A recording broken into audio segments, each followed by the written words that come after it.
আসসালামু আলাইকুম রহমতুল্লাহি বারাকাতুহু। সম্মানিত সুধী, আশা করি আলহামদুলিল্লাহ ভালো আছেন। আমি কিছুক্ষণের জন্য কিছু সময়ের জন্য আপনাদের সঙ্গে থাকবো ইনশাল্লাহ। সেটা হচ্ছে মাহে রমজান আমাদের অত্যন্ত নিকটবর্তী।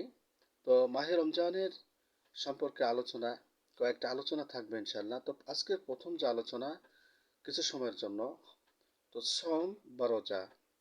রোজা বা সম, এটা হচ্ছে কোরআনের পরিভাষা হচ্ছে সম বা সিয়াম। তো এর অর্থ হচ্ছে কোনো কিছু থেকে বিরত থাকা বা কোনো কিছু ত্যাগ করা।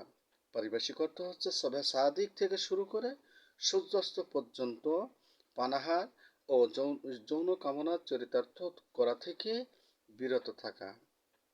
এটা হচ্ছে সম বা সিয়াম। সম বা সিয়াম বা রোজা এটা শুধু আমাদের জন্য অর্থাৎ উম্মতে মুহাম্মদের জন্যই নয়। কোরআন সাক্ষ্য দেয়, কোরআন থেকে জানা যায় যে অতীতের সমস্ত উম্মতের উপরেই রোজা এটা ফরজ করা হয়েছে। অন্যান্য ইবাদতের মতো রোজাও তাদের জন্য এক অপরিহার্য ইবাদত হিসেবে বিবেচিত হতো। সত্য কথা বলতে কি, মানুষের প্রশিক্ষণের জন্য রোজা অত্যন্ত গুরুত্বপূর্ণ ভূমিকা রাখে। রোজা ছাড়া চরিত্র গঠনের কোনো প্রশিক্ষণই পূর্ণাঙ্গ হয় না, কেননা আত্মিক পবিত্রতা অর্জনে রোজার কোনো বিকল্প নেই।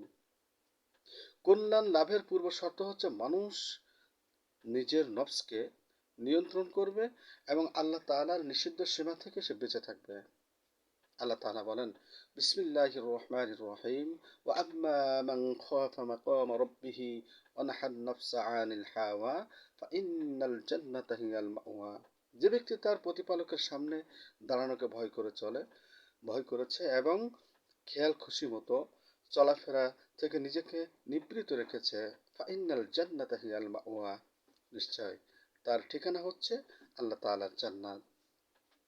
এখন চিন্তা করে দেখুন যে তিনটি বস্তু থেকে রোজাকে বিরত থাকার নির্দেশ দেওয়া হয়েছে, যা সমস্ত অপরাধের মূল বা কেন্দ্রবিন্দু। কেননা এই তিনটি কাজের আনুষঙ্গিক কাজসমূহ সম্পাদন করার জন্যই মানুষ আল্লাহ তাআলার নিষিদ্ধ সীমা লঙ্ঘন করার প্রয়াস পায়।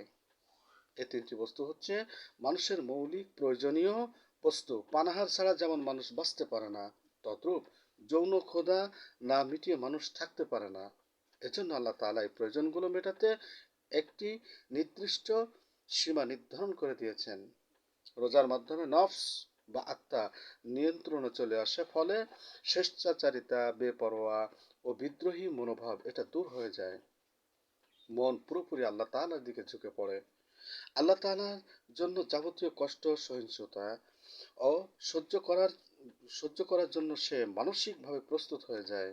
শত বাধা বিপত্তির মধ্যেও সে দিনের পথে অনড় পাথরের মতো স্থির থাকে দিনের জন্য। রোজা মানুষের উপরে দুই ধরনের প্রভাব ফেলে। সে প্রভাব এত গভীর ও বিস্তৃত যে অন্য কোনো উপায়েই সে এই ধরনের প্রভাব মানুষের উপর সৃষ্টি করা সম্ভব নয়। একটানা নির্দিষ্ট কয়েকটি ঘন্টা মৌলিক প্রয়োজন পূরণ না করে বান্দা একথাই প্রমাণ করে যে সে অক্ষম, মুখাপেক্ষী, করুণার কাঙ্গাল। সে জীবনের প্রতিটি প্রশ্বাসের জন্যই আল্লাহ তাআলার মুখাপেক্ষী। আর এই উপলব্ধি বা অনুভূতি তাকে আল্লাহ তাআলার বান্দা হিসেবে জীবন যাপন করতে উদ্বুদ্ধ করে। দ্বিতীয় প্রভাব হচ্ছে, নিভৃত কোনো জায়গায় গিয়েও একজন রোজাদার নিজের মৌলিক প্রয়োজন পূরণ করে না, কারণ সে অনুভব করে আল্লাহ তাআলার দৃষ্টির সীমার বাইরে কিছুতেই সে যেতে পারছে না।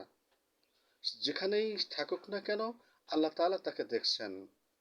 এভাবে আল্লাহ তাআলার ভয় আস্তে আস্তে তার সমস্ত মনকে আচ্ছন্ন করে ফেলে। তখন বান্দা আল্লাহ তাআলার বিরুদ্ধাচরণ কিংবা তার কোনো সীমা লঙ্ঘন করার কথা কল্পনা করা মাত্রই ভয়ে ভয়ে সে শিউরে ওঠে। আল্লাহ ভীতি বা তাকওয়া চূড়ায় আরোহণের সিঁড়ি হচ্ছে রোজা। এজন্য আল্লাহ তাআলা সকল নবীর উম্মতের জন্যই রোজাকে ফরজ করে দিয়েছিলেন। আল্লাহ তাআলা বলেন, বিসমিল্লাহির রহমানির রহিম, ইয়া আইয়ুহাল্লাযীনা আমানু কুতিবা আলাইকুমুস সিয়াম। কুতিবা আলাইকুমুস সিয়াম, হে মুমিনগণ, তোমাদের উপরে রোজাকে ফরজ করা হয়েছে। রোজার গুরুত্ব বোঝানোর জন্য যে পদ্ধতি বর্ণনা করা হয়েছে তাতে স্বতই স্পষ্ট হয়ে যায় যে রোজা ফরজ। নামাজের মতো প্রত্যেক প্রাপ্ত বয়স্ক ও সাধারণ জ্ঞান বুদ্ধির অধিকারী মুসলমানের উপরে এটাকে ফরজ করা হয়েছে। রোজা এটা অতীতে ছিল।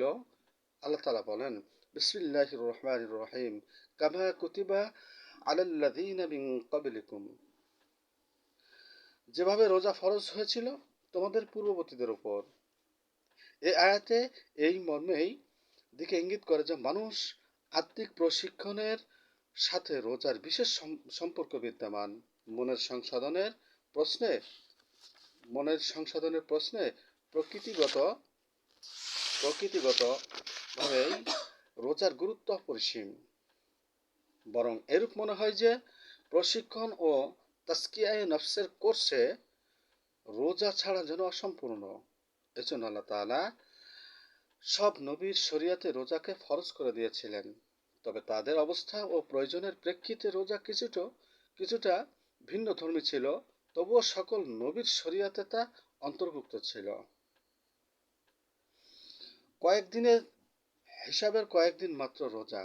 আল্লাহ তাআলা বলেন, বিসমিল্লাহির রহমানির রহিম, আইয়ামা মা'দুদ মা'দুদ। আল্লাহ তাআলা বলেন যে আইয়ামা মা'দুদাত, হিসাবের কয়দিন মাত্র। মাত্র হিসাবের কয়দিন।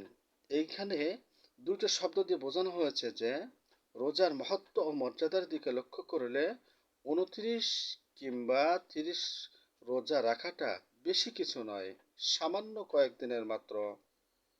কিন্তু রমজানের পুরনো মাস যে রোজা রাখতে হবে, আল্লাহ তাআলা বলেন, বিসমিল্লাহির রহমানির রহিম, ফামান শাহিদা মিনকুম শাহরা ফালইয়াসমুহ, তোমাদের মধ্যে যে সেই মাসের সাক্ষাৎ পাবে তার উচিত পুরো মাসের রোজা রাখা।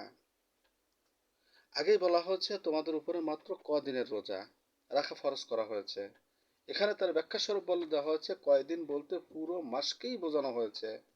পুরো মাস রোজা রাখা মুসলমানের উপরে ফরজ করা হয়েছে। তবে রোজার যে বরকত, মহত্ব ও মর্যাদার দিক সেটা লক্ষ্য করলে মনে হয় এক মাস সামান্য কয়েকটি দিন মাত্র। আমার হাবিব বলেন, আদম সন্তানের প্রত্যেকটি সৎ কাজের বিনিময়ে 10 গুণ থেকে 700 গুণ পর্যন্ত বৃদ্ধি করে দেওয়া হয়। আল্লাহ তাআলা বলেন রোজার বিনিময়ে ভিন্ন ধরনের, কেননা রোজা তো প্রকৃতপক্ষে এটা আমার জন্য, অতএব আমি নিজে হাতেই তার বিনিময় দেব, কারণ বান্দা শুধু আমার জন্য তার পানাহার ও সমস্ত কামনা বাসনাকে সে পরিত্যাগ করে। এই আয়াতে কারিমায় দিয়ে আল্লাহ তাআলা আরো বোঝাতে চান যে গোটা মাসই রোজার ফরজ। এর মধ্যে কম বেশি করার অধিকার কারো নেই। তবে যদি সফরে থাকার কারণে কিংবা অসুস্থতা কারণে রোজা রাখা সম্ভব না হয়, তবে পরে কোনো সময় কয়েকদিনের রোজা কাজা করলেই এটা হয়ে যাবে। আল্লাহ তাআলা আমাদের সবাইকে মাহে রমজানের খেদমত করার তৌফিক এনায়েত করুন। আপনিও জানুন, অন্যকে জানার সুযোগ করে দিন, বেশি বেশি করে শেয়ার করেন। আসসালামু আলাইকুম ওয়া রাহমাতুল্লাহি ওয়া বারাকাতুহু।